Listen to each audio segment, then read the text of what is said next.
Senhoras e senhores, muito bom dia. Com grande satisfação que damos início a mais um encontro do ciclo de palestras Abra Filtros em 2019. Durante todo o ano temos debatido e discutido temas ligados à nossa área e também ao contexto socioeconômico do Brasil e do mundo. Por isso hoje a gente traz um novo tema, todo mês um novo tema, então fiquem atentos, ligados às nossas redes sociais, ao nosso site, sempre informaremos dos novos eventos, ok? O tema escolhido de hoje é Diversificando Investimentos. Para ministrar a palestra, temos o prazer de receber Peterson Pirola. Peterson é coach, treinador, palestrante e educador financeiro apaixonado pelas finanças e pela alta performance. É mestre com atuação como professor nas disciplinas de finanças, manutenção e produção em cursos de MBA, pós-graduação e graduação na FGV, FEI, Estácio de Sá, dentre outras. É consultor empresarial e fundador da Gestão e Performance, consultoria e treinamento. Profissional com ampla experiência na área de manufatura, com projetos industriais, produção e sistemas de manutenção, desenvolvido em empresas multinacionais de grande porte, como Mercedes-Benz e Nissan do Brasil, além de experiências internacionais. Nossos agradecimentos ao Peterson, seja muito bem-vindo. Tenham todos uma ótima palestra. Uma salva de palmas. Obrigado, Adriano. Muito obrigado. Bom, aqui, primeiramente, bom dia a todos, né? Gostaria de agradecer a oportunidade que nós vamos ter aí nessa uma hora e meia de falar um pouquinho sobre dinheiro, que eu acho que todo mundo gosta de dinheiro aqui, né? Quem gosta de dinheiro aí? Eu gosto, né? Você não gosta de dinheiro? Mais ou menos? Então, gostaria de agradecer aí ao João, né, pela oportunidade, e à Abra Filtro também pela oportunidade da gente ter esse espaço aqui para conversar um pouquinho. Bom, então, como eu comentei com vocês, né, a respeito do dinheiro, a gente percebe que nós vivemos num país pobre, né? E por que isso acontece? Um dos problemas que nós temos é que nós não falamos de dinheiro. Nós não aprendemos nada de educação financeira nas escolas, pouquíssimo nas universidades, a não ser as especializadas. Não temos educação financeira em casa, né? Os casais não conversam sobre dinheiro. Um não sabe quanto o outro ganha, né? Às vezes tem uma conta em conjunta, ó, eu pago metade, você paga metade, e está lá. Colocou, tudo bem. Então, a gente vem de uma cultura muito ruim quando a gente fala de dinheiro. E a gente tem que mudar isso, tá? A gente precisa mudar. Por quê? Quando a gente fala de dinheiro, a gente precisa ter clareza do que a gente vai fazer com ele. Clareza dos nossos objetivos, do que a gente quer alcançar com esse dinheiro. Para que a gente quer esse dinheiro? Então, aqui vai o primeiro desafio para vocês. Todo mundo tem papel aí, né? Eu gostaria que vocês escrevessem aí 2 objetivos ou metas que vocês têm que precisa de dinheiro. Só 2, tá? Para vocês. Não vai precisar levantar, falar, nem discutir com ninguém. Tá bom? E o que eu vou fazer aqui com vocês? Eu vou contar uma história de como eu estou fazendo. Então, eu vou conversar com vocês a respeito de dinheiro. Sem vergonha e sem medo, né? Por quê? A gente conversa sobre dinheiro, sim. Quando a gente tem dívidas, né? Quando a gente financiou o celular em 10 vezes, fala para o amigo, puta, comprei ali um celular 10 vezes sem juros. Nem sei como eu vou fazer para pagar, mas eu comprei. Ou o pagamento caiu e o banco já pegou tudo, né? A conta zerou, já foi embora. Então, parece que a gente gosta de falar das dificuldades, mas a gente não fala das facilidades que o dinheiro pode nos trazer e pode nos proporcionar. Por quê? Porque daí a gente pensa, ah, não, eu vou falar para aquele cara, ele vai pôr olho gordo no que eu estou fazendo, né? Vai jogar uma mandiga, vai gorar, enfim. A gente tem esse problema. Bom, então, continuando, né, a parte de introdução, eu vou disponibilizar depois a palestra, né? Combinei isso com o Adriano, então, se não quiserem anotar, não precisa. E também com relação às perguntas e respostas, se for o caso alguma dúvida, pode interromper, a gente passa o microfone para falar, porque se deixar para o final, né, talvez vai ter que voltar alguns slides e aí fica um pouco ruim. E o João liberou a tarde inteira para a gente hoje, né, João? Nós vamos falar de um assunto muito bom, então está liberado. Bom, uma das minhas metas, né? Como eu falei para vocês, a gente tem que ter clareza. Então eu tenho uma filhinha que hoje está com 3 anos, né? Vai fazer 4 aí no final do ano. E um dos meus principais objetivos aí é presenteá-la com R$1 milhão quando ela completar 18 anos. Ou seja, em 2033. Percebam que é uma meta de longo prazo, né? Uma meta de longo prazo. Como que eu vou fazer isso, né? A minha ideia é trabalhar sem novos aportes a partir desse ano. Ou seja, o que eu acumulei de dinheiro, né, o que eu e minha esposa acumulamos de dinheiro para ela, não iremos mais aportar daqui para frente. E, preferencialmente, trabalhar aqui com renda fixa. Tá? Então, esse é uma das minhas metas. Então, eu quero chegar em 2033, não quero me preocupar em pagar a faculdade da minha filha, não quero me preocupar em se ela vai comprar um apartamento, não quero me preocupar em se ela vai morar fora. Eu quero que ela se preocupe com isso.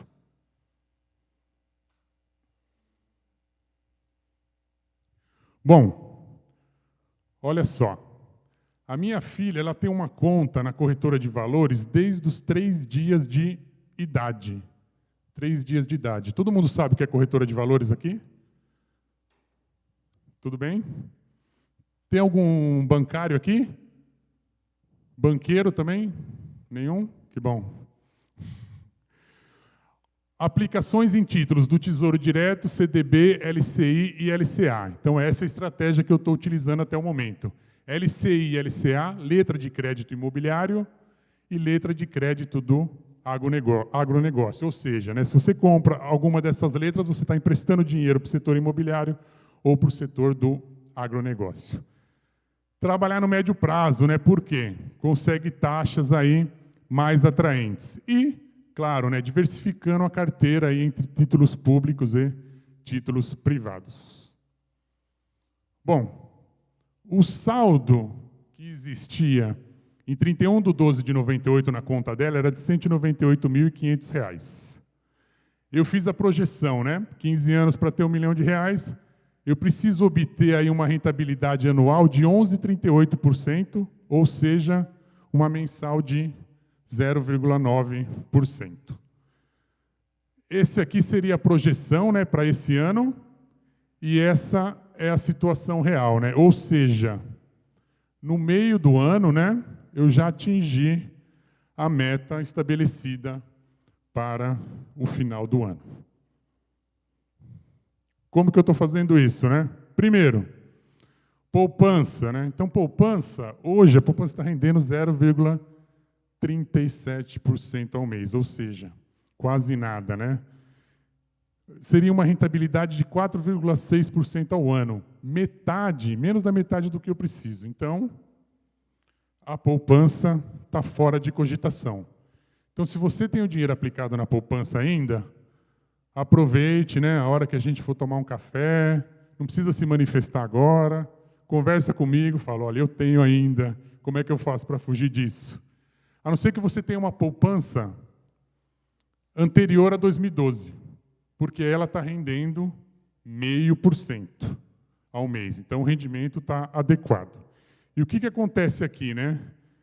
Se a gente tiver um corte da taxa Selic na próxima reunião do Copom, que será dia 30 e 31 da semana que vem, vai render menos ainda. Tá? Então, eu estou conseguindo, né, uma rentabilidade aí, ó, de 1,85% ao mês, e no semestre bateu 11,64%. Então, como eu comentei, eu poderia sacar esse dinheiro agora e esperar para começar a investir só o ano que vem. Por quê? Eu já fiz o meu trabalho do ano em 6 meses. Então, olha aqui o que eu vou mostrar para vocês. Ó, título do Tesouro Direto. Não sei se dá para enxergar, todo mundo está conseguindo ver. Eu comento aqui os valores. Essa posição era em abril. Ó. Então, pode ver aqui, ó, nome da minha filha, né, ó, Maria Isabel, eu só excluí aqui a documentação. Esse título, eu comprei ele em 2018, 25/9/2018, com uma rentabilidade contratada de 5,84 mais IPCA. Olha quanto ele está me rendendo. IPCA mais 25,75. No acumulado, 13,98. Esse é um título pós-fixado, ou seja, ele é vinculado com a inflação. Se a inflação sobe, ele sobe, se a inflação cai, ele cai.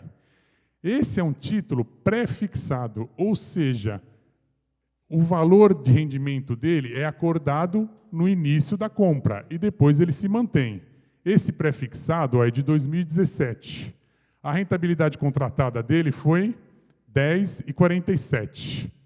No anual, ele está rendendo 15,68 e no acumulado 28,23. Esses eram os valores no primeiro trimestre, né, que vocês viram que eu faço um controle trimestral. Se a gente pegar no segundo trimestre, percebam que o valor subiu, né? Agora aqui tem um IPCA 26,36, subiu, e aqui 17,70. Esse título aqui já está me pagando quase 40% aí em 2 anos. Então aí vem a primeira pergunta, né? Como isso é possível, né? Como isso é possível? Bom, nós temos uma regra que dita os valores dos títulos públicos e títulos de renda fixa, que é a marcação a mercado. Tá? Então, eu não vou entrar aqui no sentido econômico, né, da coisa, mas vou tentar explicar para vocês da melhor maneira possível. O que está acontecendo com o nosso país? Ele está numa certa estabilidade econômica, certo? O país não cresce, o PIB vem caindo, né? Previsão aí, mês a mês. E o que está acontecendo com as taxas de juros futuras? Elas estão caindo, né? Justamente por conta dessa previsão que nós temos da economia que estamos vivendo hoje. Então, se a taxa cai, o que acontece com o preço do título? Sobe, tá? Então, a taxa caiu, o preço do título sobe.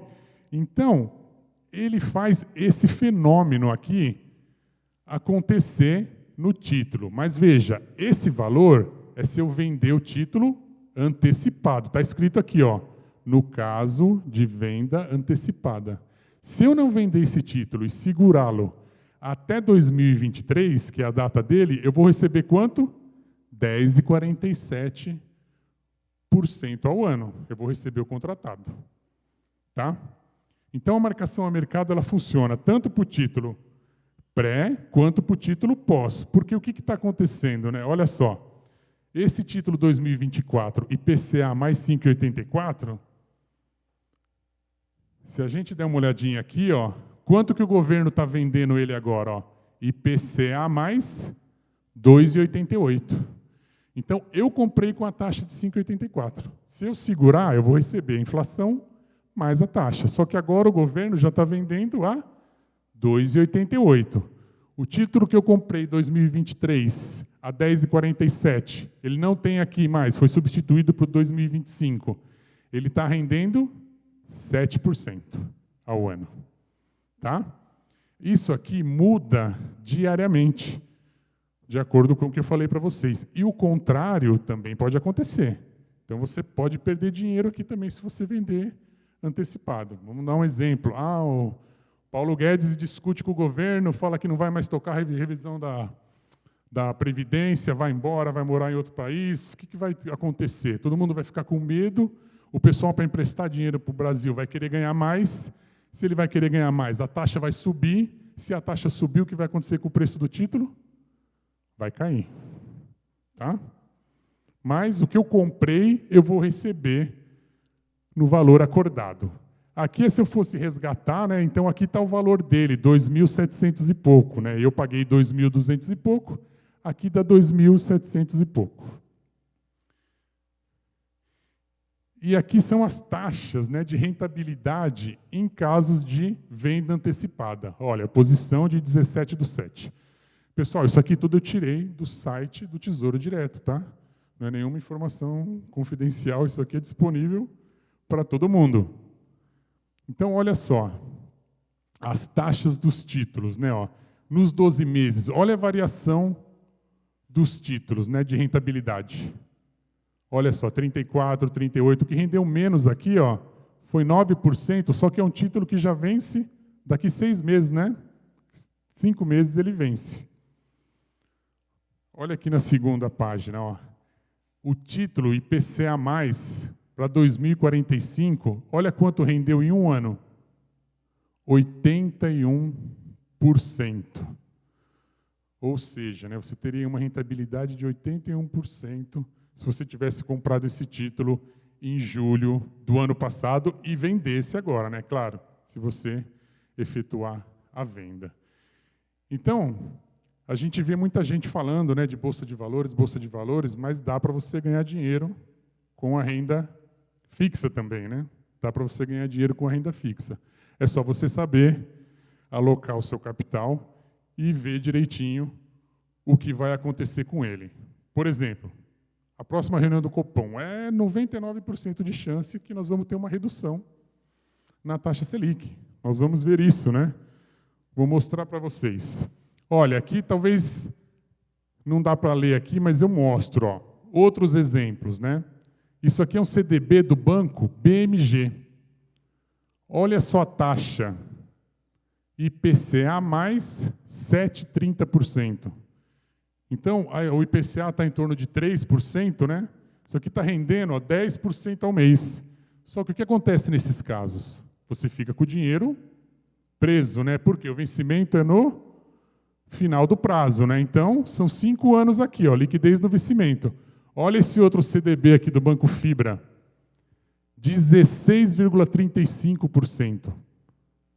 É um pré-fixado. Então, quando eu comprei esse CDB, eu arrisquei, eu imaginei que a inflação iria cair ou iria continuar nos patamares que estavam, porque se ela passa de 16, eu vou perder dinheiro. Só que hoje, eu estou ganhando aqui, ó, 4 vezes mais do que a inflação. A inflação está 3 e pouco, né? 3,30 e pouco. Eu tenho um CDB de 16, estou ganhando 4 vezes mais que a inflação. Tá? Então, é questão de análise, um pouco, né, de conhecimento do mercado e um pouco de risco que você vai correr. Isso não tem jeito. Olha as oportunidades. Isso aqui eu recebi final de maio, começo de junho. Olha aqui, ó, CDB pré-fixado 11,31%. Só que o que acontece? Olha o prazo, 8 anos. Então você tem que deixar o seu dinheiro aplicado durante 8 anos, ele vai mais do que dobrar durante esses 8 anos. Só que para isso, né, para você receber essas informações, você precisa ter uma conta numa corretora. Não adianta, porque os grandes bancos, eles não vão proporcionar para vocês CDBs, né, ou LCIs, LCAs com esse tipo de rentabilidade. Não vão, eles vão querer que vocês utilizem os produtos deles. E eles estão certos dentro da razão deles, né? Eles estão certos dentro da razão deles. Então, se você não tem conta numa corretora, você não consegue aproveitar dessas possibilidades. Outro exemplo aqui, ó, IPCA mais 5,30. Olha só, o Tesouro está vendendo IPCA 2,88. Olha, esse aqui, ó, IPCA mais 5,30 do Banco Máxima, prazo 3 anos. Então, é uma outra oportunidade que a gente tem que estar ligado e, infelizmente, nos grandes bancos isso não vai acontecer.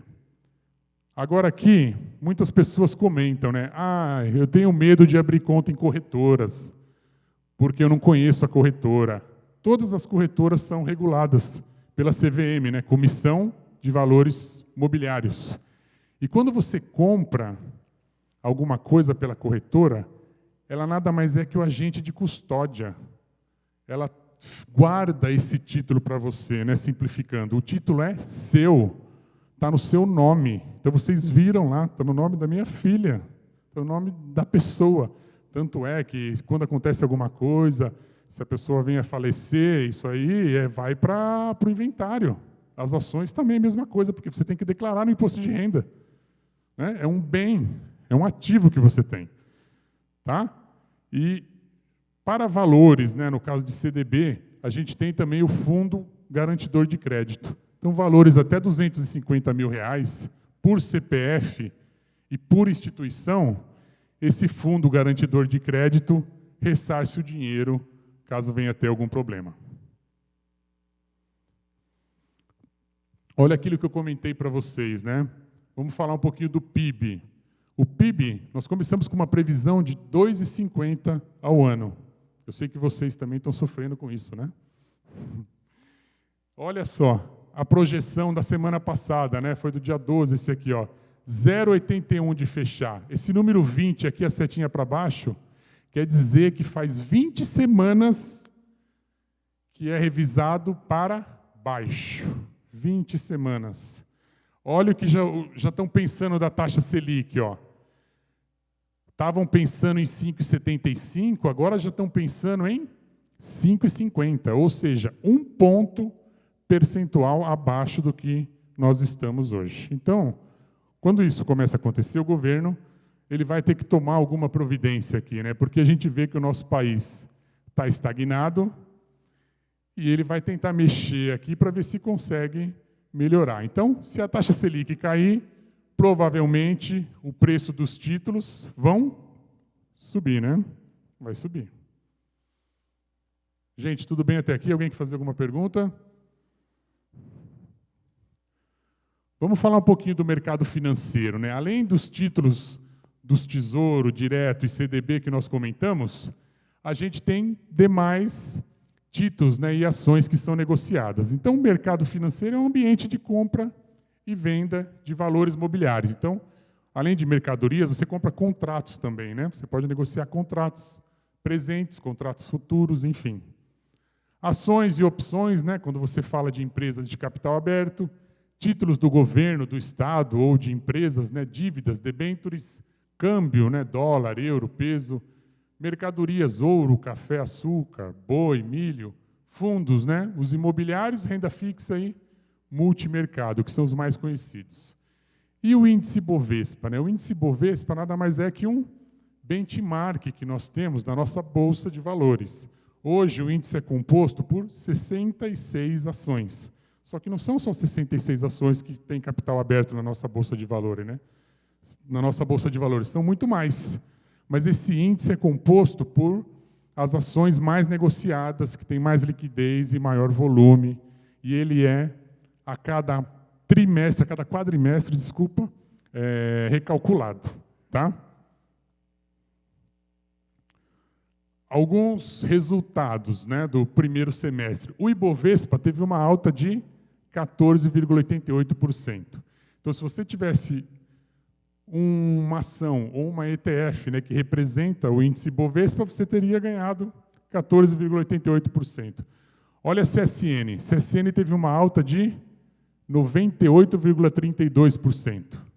A JBS, né, do nosso amigo do Jorley, lá, 83,11%. E a Cielo, né, um outro exemplo aqui, ó, teve uma baixa de 21% e 20%. Blue Chips, né? O que vem a ser Blue Chips? São as ações de maior valor de mercado que as empresas, né? E mais negociadas na bolsa, que tem maiores volumes. Então, aqui eu coloquei alguns exemplos. Nesse caso, ó, essas 5 empresas aqui representam mais de 46% do índice Bovespa. Tá? Então, a Petrobras, ó, subiu 23,46%. Vale teve uma alta de 6,18%. Itaú 8,98%, Ambev 17,53% e Bradesco 18,44%. Então, percebam, né, não é porque o índice subiu 14% que a gente vai ter o mesmo valor aqui, né? A gente tem variações. Por quê? O índice é uma carteira teórica. Então, eu tenho carteiras que subiram mais, ações, né, que subiram mais, ações que subiram menos e até ações que caíram, né? No caso da Cielo aqui. Ó, esse aqui é um gráfico semanal do Ibovespa, né? Então, o que a gente vê? Se a gente pegar aqui, ó, é junho de 18, então aqui começa a se falar um pouquinho de eleição, né, de pesquisas, essas coisas. Aqui, né, chega outubro, você vê que ela vai embora. Aqui fala-se um pouco da reforma da Previdência, aqui começa a discutir se vai ou não vai. Aqui aprova a reforma da Previdência. e agora nós estamos nesse patamar aqui, né? Então, você vê que as coisas não têm relação, né? A economia ruim, nós estamos quase entrando aí numa recessão, e a Bolsa de Valores batendo recordes. Por quê? Porque o mercado financeiro vive de expectativas, né? Então, eu espero o que vai acontecer no futuro, eu já tomo ações agora. Eu não vou esperar ele melhorar para eu fazer alguma coisa. Não, eu já tomo ações agora. Tá? Ó a CSN, né, o que aconteceu. Ó. Se a gente pegar aqui, ela saiu de 8 e pouco, foi lá para 18. Né, ó. Só que olha aqui, se a gente olhar com uma lupa, né, em abril ela teve uma queda de 10,52%. Então, é difícil falar que alguém ganhou 98% aqui. Por quê? Porque quem trabalha no mercado financeiro, ou quem segue os conselhos de alguém, né, de algum profissional, o que a pessoa fala? Você comprou, você começa a proteger o seu lucro, né? Você começa a proteger seu lucro. Então, você comprou aqui, você vai subindo uma ordem, né, que a gente fala, e se o mercado voltar, ele te tira do mercado. Então, você não saiu do mercado, ele te tira, né? Mas você realizou o seu lucro, porque você não sabe até onde vai parar isso aqui, né? Duas certezas que a gente tem do mercado financeiro. Nada sobe e nada desce em linha reta. E a outra certeza é que eu não sei o que vai acontecer daqui 5 minutos no mercado financeiro, né? Então, esse exemplo que eu estou mostrando para vocês aqui é semanal. A gente tem um exemplo diário. Só que esses gráficos aqui, né, os chamados candlestick, eles têm até de minuto a minuto. Então, quem opera no mercado financeiro, né, depende da operação que faz, trabalha no minuto a minuto. Outro exemplo que eu quero mostrar para vocês aqui, a Vale. Ó. O que aconteceu aqui? Ó? Ela saiu aqui de 56 e pouco, chegou a bater 40. Janeiro de 2019, o que aconteceu? Brumadinho, né? Então, imagine você, aqui está no diário, todo feliz e contente, comprou ações da Vale aqui, ó, na quinta-feira, sexta-feira foi feriado em São Paulo, na segunda-feira acontece isso. Uma queda aí de 30% aproximadamente no seu patrimônio. Já imaginou? Né? Então, aí é que a gente fala, né, de ter um pouco de conhecimento, ter um pouco de paciência, procurar a ajuda de um profissional. Por quê? Olha o que aconteceu depois. Né? Ela já subiu, quase fechou o gap, né? A gente chama isso aqui de gap, bateu aqui em cima, caiu de novo e está oscilando aqui. Né? Só que muita gente, no desespero, vendeu aqui. Né? E aí o que acontece? Muita gente, pensando na oportunidade, o que fez aqui? Comprou, né? Então, quem comprou aqui, ó, olha aqui, ó, se vendeu aqui, seguindo aquela metodologia, né, se começou a cair, protege o lucro, ganhou cerca de 40%. Então, tem gente que perde com os desastres, mas tem gente que ganha com os desastres. Então, cabe, né, a cada um pensar bem de que lado que vai estar na hora que acontecer e quais as ações irão ser tomadas. Por quê? Porque se você não precisa desse dinheiro, né, se você está fazendo um investimento, por exemplo, a longo prazo, você não vai sair desesperado vendendo as ações. Certo? Você não vai fazer isso. Agora, se você investiu aqui, sei lá, o dinheiro da prestação do apartamento, o dinheiro do aluguel, o dinheiro do carro, que vai vencer a semana que vem, e você colocou aqui, porque você viu um rapaz no YouTube falando que a ação da Vale vai subir, aí você vai perder o dinheiro e não vai nem conseguir pagar as suas contas. Tá? Então, mercado financeiro, muito cuidado. Tem que trabalhar com posições que, teoricamente, vocês não vão precisar do dinheiro nesse momento. Né? Fazer uma estratégia. Como que eu vou fazer? Qual é o objetivo desse dinheiro? Né? E sempre, né, no mínimo, utilizar a regra do 3-para-1. O que é essa regra do 3-para-1? Né? Então, vamos pegar um exemplo. Você tem 10 mil reais, você investiu em 10 ações, R$1.000 em cada uma, certo? Então, você faz a regra do 3-1, você espera ganhar 3 vezes nessa ação que você investiu e perder uma vez. Então, vamos pegar um exemplo de 100. Então, em cada ação que eu investi R$1.000, eu espero ganhar 300 e eu aceito perder 100, certo? Se eu faço essa metodologia, se eu acertar 30%, eu saio no lucro. Por quê? Se eu acertei 300 vezes 3, eu ganhei 900. E se eu errei 7 vezes, 700, certo? 7 vezes 100, 700. Então eu saí no lucro de 200. O que é difícil aí, né? O difícil é o psicológico. É a pessoa aceitar que ela perdeu, que ela entrou errado naquela ação, ou que o mercado virou, aconteceu alguma coisa. Então ela insiste, né? Fala, não, vai voltar. E aí começa a enfiar mais dinheiro, vai voltar, e aí já foi o apartamento, foi o carro, e a ação não voltou. Tá? Então tem que ter esse pensamento e tem que trabalhar com os seus limites. Né? Então os limites aí vai de cada um, estabelecido com quem você está trabalhando para fazer esse aportes para vocês. Bom, agora que estamos todos especialistas, né, no mercado financeiro, eu trouxe 2 exemplos para vocês aqui. Ó. Ação A e ação B. Vocês vão fazer aporte mensais de R$500. A ação A valorizou 80%, né? Saiu de 1, foi para 1,80. A ação B, ela deu uma capengada aqui, né? Ó, chegou a perder mais de 50%, né? E depois recuperou, voltou para 1. Debate pronto. Em quais ações vocês investiriam? Na A ou na B? A. B. Só tem 2 opções, né? O A ou B. A ou B? Adriano? Tudo bem, você? Qual que você investiria? Na A ou na B? Você não... Na A de Adriano? Legal. Bom, vamos mostrar aqui o que acontece, né? Então, aqui é um gráfico de preço por quantidade, certo?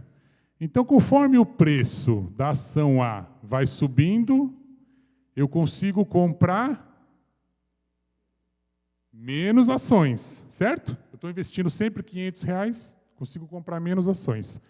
Conforme o preço da B vai caindo, eu consigo comprar mais ações. Tudo bem? Raciocínio, matemática? Olha no final o que acontece. A ação A, né? Se eu vender depois, no final, aquela quantidade, eu vou ter 7.878 e na ação B eu teria 8.605.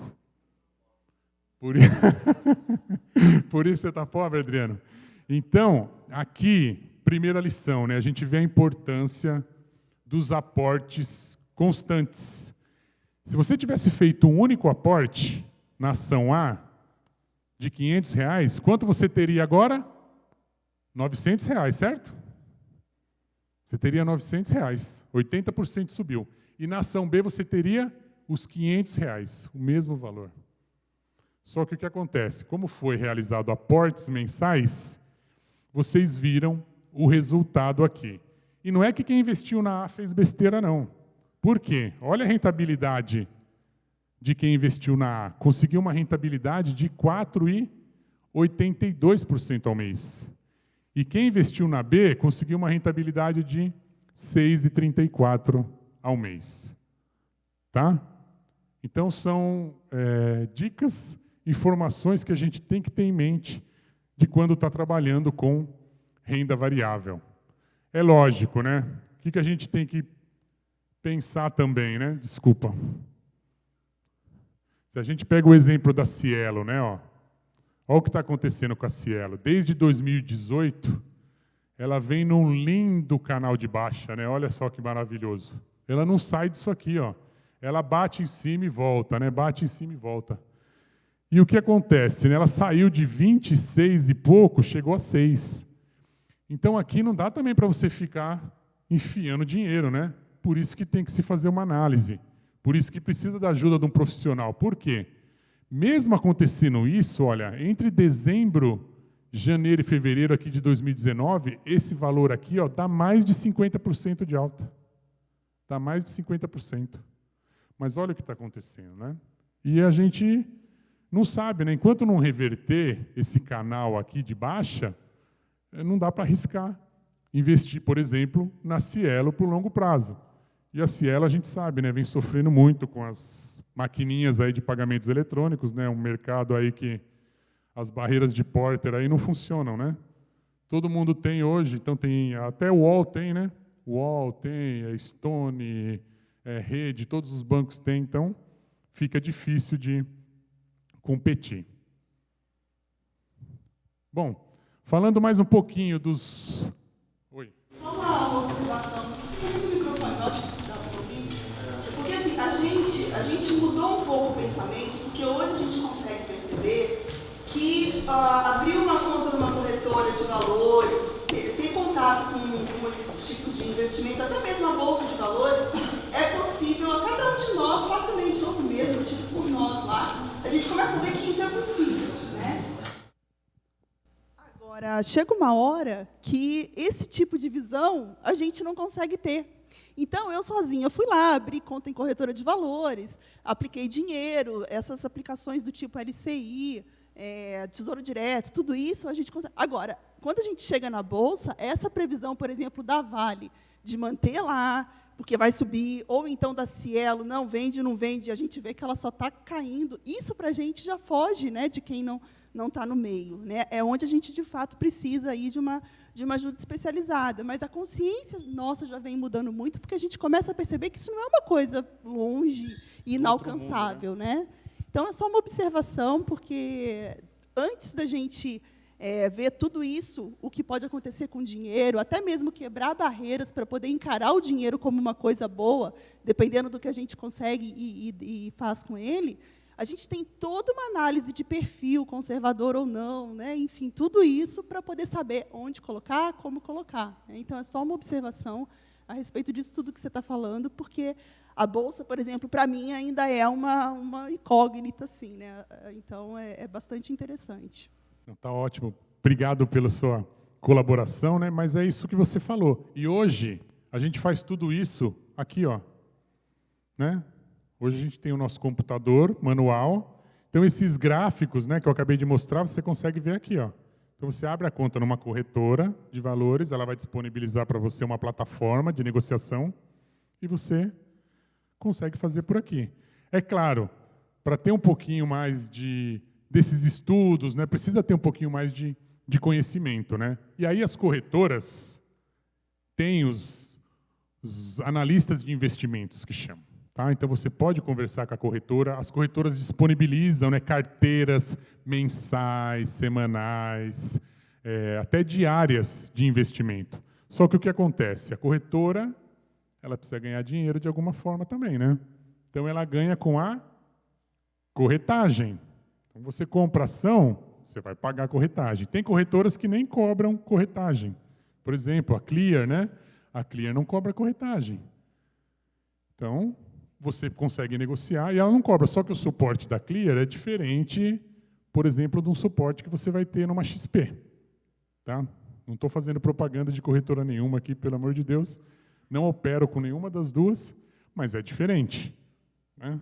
Então, agora o que acontece? Né? Essas carteiras disponibilizadas, eles têm os analistas que fazem essas análises gráficas e recomendam a compra. Ó, carteira mensal, é recomendação. Vocês têm que ter em mente que a decisão é sempre de vocês.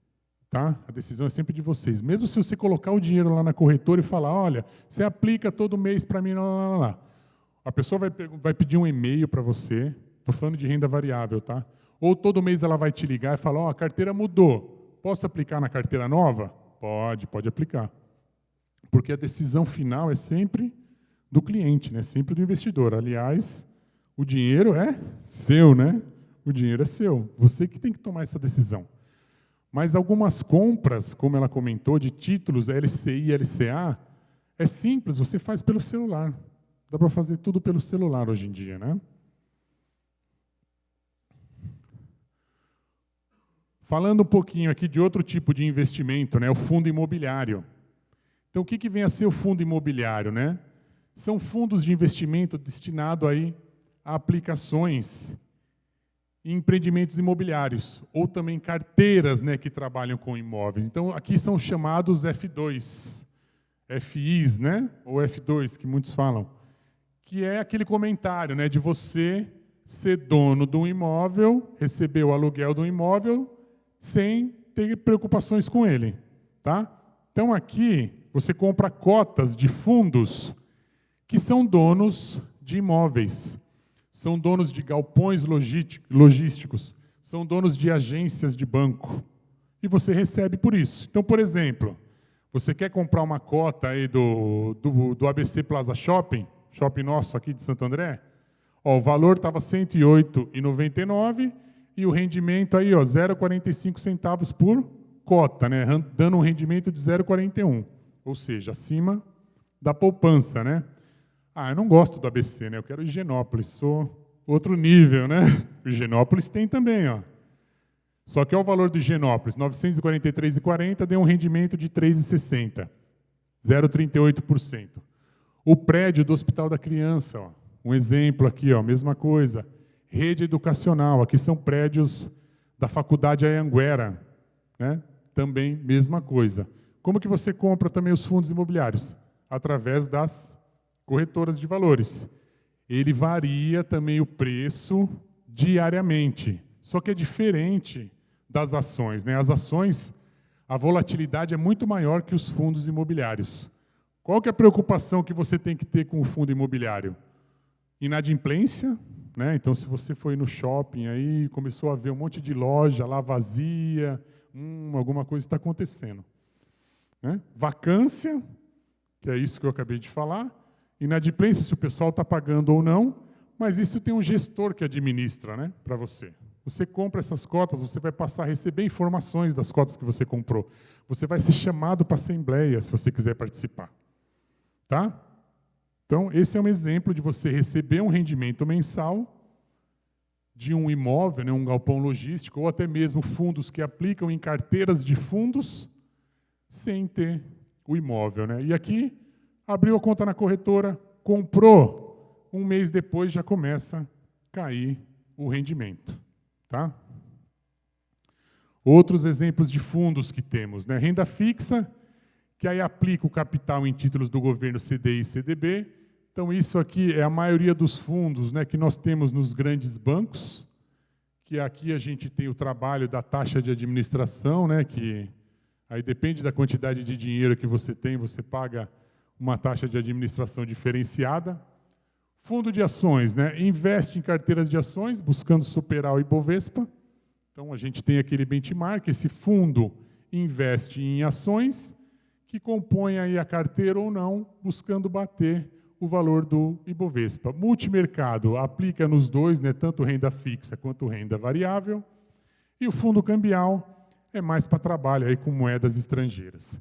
Então, se você não quer, né, ter esse trabalho de abrir a conta numa corretora, né, fazer isso, pesquisar, você pode comprar os fundos. Você pode trabalhar com os fundos. Então, os bancos apresentam isso e as corretoras também têm fundos. Porque eles são geridos por pessoas especializadas, né, que vão investir esse dinheiro. Mas aqui você tem a desvantagem, né, não sei se a gente pode chamar assim, de pagar a taxa de administração.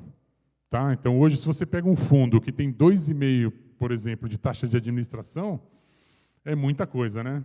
Você não vai ganhar quase nada, né? Bom, falar um pouquinho dos impostos agora, né? Porque nem tudo são flores, né? Nem tudo são flores. O governo tem que ganhar um pouquinho, né? Renda fixa é aquilo que a gente já está acostumado, exceto LCI e LCA. LCI e LCA é isento de imposto. Você não paga imposto de renda, né? Os demais é aquele padrãozão, né? 180 dias, 22,5%, de 181 a 360, 20%, de 361 a 720, 17%, acima de 720, 15%. Aqui, o recolhimento é na fonte. Então, quando você resgata, já vem descontado o imposto de renda. Quando você trabalha com renda variável, A obrigação de recolher o imposto é do investidor. Tá? Então, você tem que fazer uma DARF mensal para fazer o pagamento do imposto.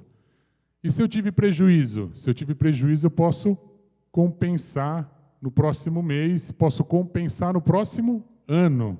Tá? Porque na declaração do imposto de renda, você vai ter uma aba lá, que você declara mês a mês quais foram as suas negociações. Então, você pode levar esse dinheiro, esse prejuízo para o próximo ano. Bom, fundos, né? Quanto é? 15% sobre a lucratividade. Fundos imobiliários, 20% sobre o lucro na cota dos fundos. Rentabilidade também, né? Então, se eu comprei o fundo do ABC por 100, depois eu vendi ele por 110, eu vou pagar 20% de imposto sobre R$10, ok?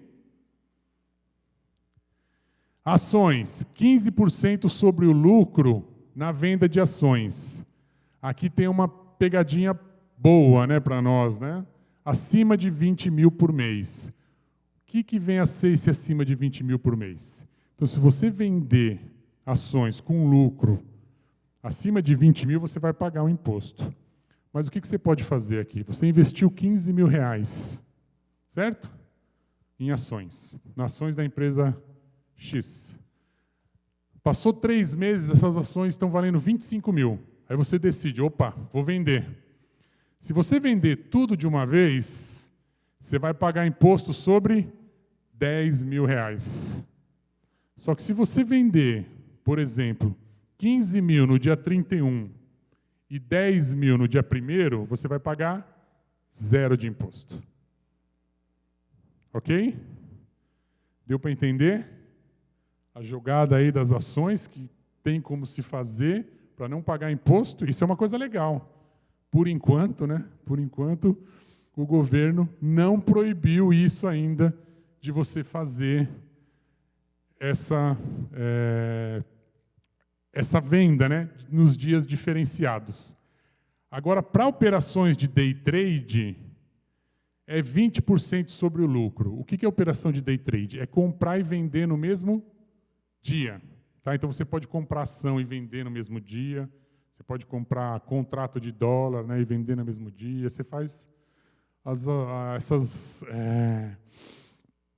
esses trabalhos, né, essas operações diariamente. Então, aí você tem que pagar 20% sobre o lucro. Bom, o que é uma observação aqui? Né? Dividendos recebidos de ações e os rendimentos do F2, né, dos FIs, eles são isentos de imposto de renda.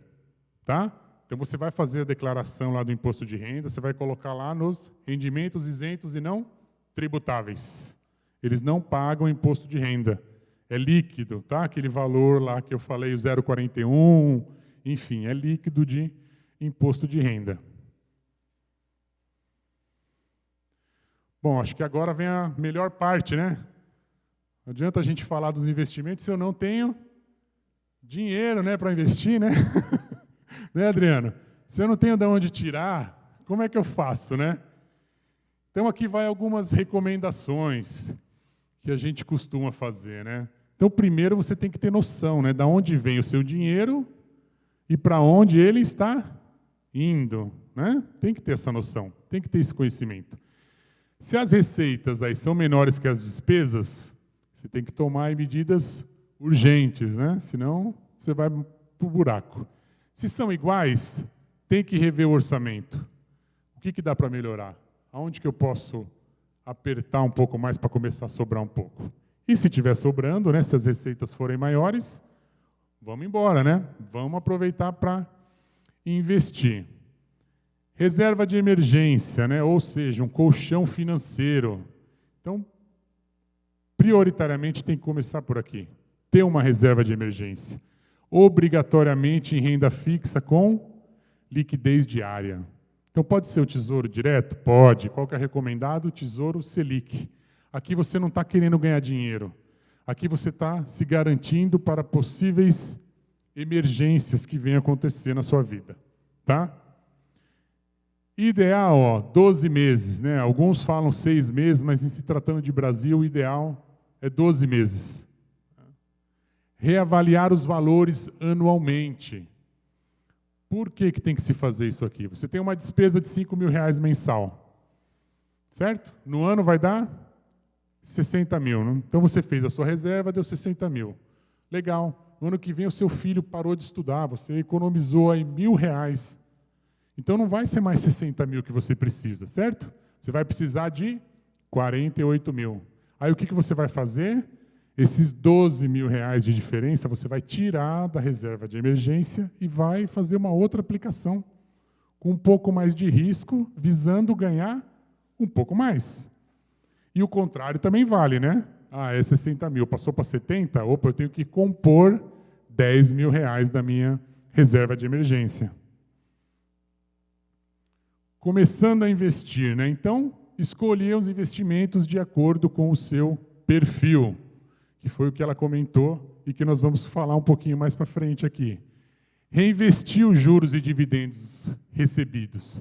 Então, a grande sacada aqui é os juros sobre juros, né? A gente tem que fazer isso. Então, não adianta nada, o investimento rendeu, você vai lá e saca. Rendeu, você vai lá e saca. Então, ele não vai crescer. Então, a gente tem que ter a mágica dos juros sobre juros trabalhando aqui. Quer arriscar? Faça com o fruto do seu trabalho. O que eu falo de arriscar? Quer especular na bolsa? Não é errado, tem muita gente que ganha dinheiro com isso, né? Vive disso. Mas faça com o fruto do seu trabalho. Então, você fez o cálculo da reserva de emergência, sobrou ali R$10.000, eu vou especular com esses R$10.000. Por quê? Porque se você perder esses R$10.000, e pode acontecer de você perder em minutos, depende do que você fizer, você vai falar, tá bom, não vai me comprometer, vou conseguir pagar minhas contas, enfim, não vai me atrapalhar em nada. Lógico, você vai ficar aí uns dias de luto, mas faz parte. Procure sempre orientações, né, com um profissional. Isso é muito importante na hora que você está começando.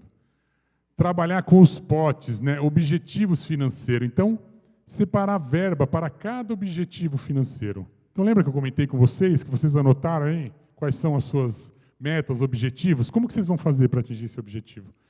De onde que vai vir o dinheiro? Porque se vocês anotaram que vocês precisam, é que vocês não conseguiram fazer ainda, certo? Se não conseguiu, provavelmente pode ser porque está faltando dinheiro, né? Então, de onde vai vir esse dinheiro? Pode ser de uma renda extra, né? Eu vou dar aula, eu vou fazer um livro e vai começar a vender, vou dar palestras. Descontos, né? A gente menospreza muito isso aqui, né? Mas o que eu quero dizer aqui? Cartões de farmácia, por exemplo. Acho que a maioria tem aqui, deixa o CPF lá. Quando você pega a nota, você comprou lá, gastou R$110 e teve quanto de desconto? Sei lá, R$5. O que você deveria fazer? Anotar esses R$5. Anota ali, faz isso. Vai abastecer o carro. Vou dar o exemplo aqui do Posto Ipiranga, mas o Shell tem, BR também tem, né? Dá 5% de desconto, não dá? No abastecimento, para quem tem lá o quilômetro de vantagens, né? Abasteça aí. 5%. Nós vimos que se você deixar o dinheiro na poupança um ano inteiro, ele não vai render 5%. Você abastece o carro no posto, ele te dá 5% de desconto. Aí o que a gente pensa? Eu pus 100, paguei 95, é R$5 só. Deixa os R$100 aplicado na poupança, no final do ano você vai ter 4,6 de rendimento, não vai ter nem 5. Nós estamos falando de um abastecimento. Imagine quantos abastecimentos vocês fazem aí, né? Por mês, por ano. Então vai lá e anota, né? Cartão de crédito, milhas. Você programou aquela viagem e fala, eu vou com milhas. Tá bom, se não tivesse as milhas, você iria? Provavelmente você iria. Depende do intuito, né? Você iria também viajar. Então você deveria pegar esse valor que o cartão de crédito te deu, de milhas, e guardar esse dinheiro. Faz isso durante 2 meses e você vai ver o quanto você consegue acumular com esse pensamento, né? Então eu fui na farmácia, era para eu pagar 110, paguei 105 porque eu tenho o cartão da Drogaria São Paulo. Eu pego esses R$5 e anoto, né? Abasteci, ganhei mais 5. Fui viajar, ganhei mais tanto. Fui comer, né? Tem restaurantes aí que tem os carimbinhos, não tem? Restaurante que tem o carimbinho lá, principalmente os japoneses, né? Cada 10 refeições você ganha uma, né, Adriano? Gosta de comida japonesa? Então, aí você vai lá no outro dia e você dispõe desse benefício. E você não está indo só porque você tem esse benefício, porque você já tem costume de ir lá. Porque se você já acumulou 10 carimbos, né, você tem costume, você gosta. Então, se não tivesse esse carimbo, você iria do mesmo jeito. Então, pega esse valor aí do rodízio, sei lá, 69, 79, não sei quanto é, e coloca, anota. Vocês vão ver, vocês vão ficar impressionados com o acúmulo que vai dar isso aqui, né? Outra coisa, nota fiscal paulista. Todo mundo pede nota fiscal paulista aqui? Quem pede nota fiscal paulista? Às vezes. Então, é um benefício, né, que nós temos do governo estadual. Então, muita gente tem medo, né, da malha fina, né? Então, você faz uma compra de R$200 e fica com medo que o governo vai ficar de olho na sua compra. Não é isso, né? Outra coisa, nota fiscal paulista, é do governo do estado. Assim como tem a nota fiscal gaúcha, no Paraná também tem outros estados também tem. Então, não tem essa ligação. Isso foi feito muito mais para fiscalizar os estabelecimentos, né, para não sonegar. Tem uma coisa que eu acho um absurdo. Eu sei que muita gente vai rir da minha pergunta, mas... Por que o carro, quando a gente compra um carro, não tem nota fiscal paulista? Por que... É sério, por que as coisas que são mais caras, às vezes, a gente não tem esse retorno do imposto? Olha, eu sinceramente não sei te responder. Tá? Eu posso até pesquisar e verificar. Porque eu não sei se aí depende de onde está vindo a nota, né? Então, por exemplo, se você pega um veículo de Minas Gerais, né, já tem esse trâmite do imposto de um estado para o outro, entendeu? Mas e o carro da Volkswagen, por exemplo, que é então, fabricado aqui em São Bernardo? Por isso que eu perguntei, por isso que eu comentei, tá? Então, eu não tenho essa informação, não sei se alguém pode explicar, ele pode explicar. Se você entrar no site da Nota Fiscal Paulista, ele define para você o que ele dá 1,4% sobre a tua compra e sobre o quê? Por exemplo, gasolina, ele não te dá devolução, automóvel não. Se você fizer, por exemplo, R$1.000 de compra no supermercado e colocar cerveja, você zera, você perde os R$1.000. Então, você teria que comprar a cerveja separada. Você teria que fazer a nota dos R$900 de comida e R$100 de cerveja. Então, entra no site da Nota Fiscal Paulista, ele te diz o que é válido e o que não é. Tá vendo? Obrigado, viu, pela informação. Muito bem. Muito bom. Eu não sabia disso também, tá vendo? Dos automóveis eu não sabia. Dessas outras informações... 6 meses eu recupero R$400 de nota fiscal. Olha aí. Só que eu gasto muito mais. Então, os outros 6 meses eu coloco, por exemplo, a APAI, eu coloco as instituições de caridade, eles recebem R$400 por mês do que eu gasto. Do que você gasta. Quer dizer, é uma outra solicitação. Então, o que eu faço? Eu divido, porque eu não vou conseguir pegar de volta. Você aproveita e beneficia a instituição. E eu beneficio eles. Muito bom, já faz a sua boa ação. Muito bom, obrigado, viu, pela informação. Ganhou uma estrelinha, viu? Começar a separar a cerveja, né? A primeira... 2 estrelinhas. Nunca mais, né? Não sabia, tá vendo, João? Nunca mais.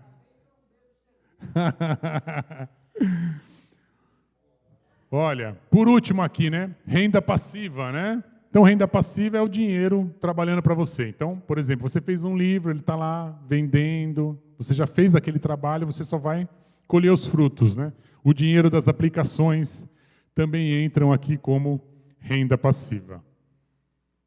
Bom, o que a gente tem que ter em mente, né?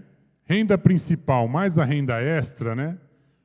Vai gerar nossa renda passiva. E com isso, nós vamos obter aí a nossa independência financeira, né? Que eu acho que é o sonho de todo mundo.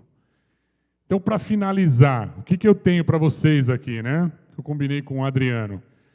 Tem um site aqui, ó, eu vou deixar, na próxima vai aparecer melhor, que é justamente a análise do perfil do investidor. Então, quem tiver interesse, né, se cadastra, vai receber um e-mail com uma avaliação para vocês fazerem, para você ver qual é o seu perfil de investidor. Tá? está aqui. Opa, desculpa. O site está aqui, né? api.gestãoeperformance.com/perfil. E conforme combinado com o Adriano também, nós vamos promover um sorteio aí. Infelizmente não consigo atender todos no momento, mas vou fazer um sorteio de 10 pessoas que, se tiverem aí disponibilidade e interesse para fazer uma sessão comigo, totalmente gratuita, uma sessão que eu chamo de Open Your Mind, né? Abra a sua cabeça. Se não tiver interesse, também não tem problema, porque quem se cadastrar no site, eu vou seguindo a fila, vou entrar em contato, porque minha ideia é atender todos aí, pelo menos uma sessão gratuita aí de 1 hora. Tudo bem? Uma pergunta, eu vi uma reportagem um tempo atrás, um investidor que ele tem aplicação em torno de 300 ações. Como que ele consegue controlar tudo isso aí? 300 ações diferentes. Então, você tem um relatório, né? Você vai entrar no site da instituição, você tem um relatório lá de todas as ações. Então, a gente chama também um controle que tem o home broker, né? Que é onde você faz essas negociações. Então, ali você pode fazer o seu set, né? Que a gente chama do que você quer que apareça. Então, você vai conseguir visualizar tudo isso. É claro que, numa situação dessa, com certeza é um investidor que pensa no longo prazo. Então, ele não vai ficar todo dia olhando se a ação subiu 10 centavos ou caiu 5 centavos, entendeu? O que ele deve se preocupar mais nesse caso? Ele vai se preocupar muito mais com os resultados da empresa, né? Ele vai fazer uma análise que a gente chama de análise fundamentalista. Então, ele vai analisar os balanços, né, que são divulgados aí trimestralmente e ver o comportamento dessas ações, tá? Agora, para acompanhar todo dia, é praticamente para uma única pessoa impossível, né? A não ser que ele tenha um suporte aí, né? Algumas pessoas que olham todos os dias essas ações para ele, tá? Senhoras e senhores, Peterson Pirola. Uma salva de palmas.